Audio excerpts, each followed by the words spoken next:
بسم اللہ الرحمن الرحیم۔ السلام علیکم۔ دیو کی توبہ۔ کسی جگہ دیو کی ایک قوم آباد تھی۔ دیو بڑے امن پسند اور صلح پسند تھے۔ وہ لوگوں سے محبت کرتے اور ان کے کام آیا کرتے تھے۔ دیو کی ریاست کے قریب ایک ریاست بونو کی بھی تھی۔ یہ بونے بھی بہت نیک اور شریف تھے۔ آپس میں ایک دوسرے کی مدد کیا کرتے تھے۔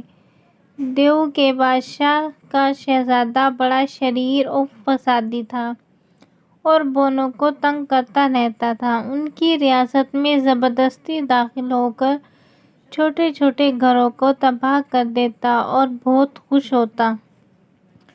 بونو کو خوف سے ڈر کر بھاگتے دیکھ وہ خوب قہقہے لگاتا۔ ایک دن بونو کا بادشاہ بیٹھا سوچ رہا تھا کہ کس طرح سے دیو شہزادے سے بچا جائے۔ ایک شہد کی مکھی نے بادشاہ کو یوں اداس اور پریشان دیکھا تو اس نے پاس آ کر پوچھا، کیا بات ہے بادشاہ سلامت؟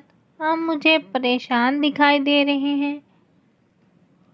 بادشاہ نے دیو شہزادے کے بارے میں بتایا تو شہد کی مکھی نے تھوڑی دیر سوچ کر کہا، بادشاہ سلامت، میں آپ کی مدد کروں گی اور آپ کو دیو شہزادے کے شر سے نجات دلاؤں گی۔ اس نے بادشاہ کو اپنے منصوبے سے آگاہ کیا۔ ایک دن دیو شہزادہ آیا اور بونو کو تنگ کرنے لگا۔ وہ اپنی عادت کے مطابق بونو پر ہنس رہا تھا، ان کا مذاق اڑا رہا تھا۔ تھوڑی دیر بعد وہ تھک کر سو گیا۔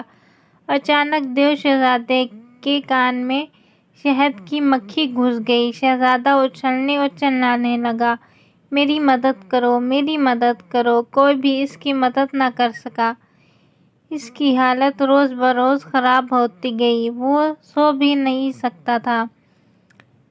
درد اور بے چینی کے سبب چیختا چلاتا رہتا۔ بونو کا بادشاہ دیو شہزادے سے ملاقات کے لیے آیا۔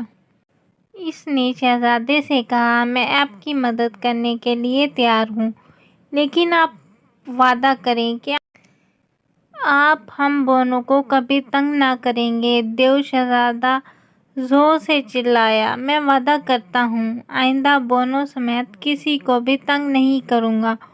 خدا کے لیے مجھے اس مصیبت سے نجات دلائیے۔ بونو کے بادشاہ نے شہزادے کو پیٹ کے بل لیٹنے کو کہا۔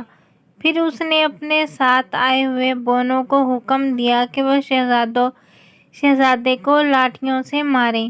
جب وہ خوب پٹ چکا تو بادشاہ نے شہزادے کے کان میں پھونک ماری۔ شہد کی مکھی اشارہ پاتے ہی تیزی سے شہزادے کے کان سے نکل کر اڑ گئی۔ اس کے بعد شہزادے کو آرام آ گیا۔ اب شہزادہ سدھر چکا تھا۔ اس نے راتوں سے توبہ کر لی تھی۔ اب وہ بونو کی مدد کرتا، ان کے ساتھ کھیلتا اور انہیں کبھی تنگ نہ کرتا تھا۔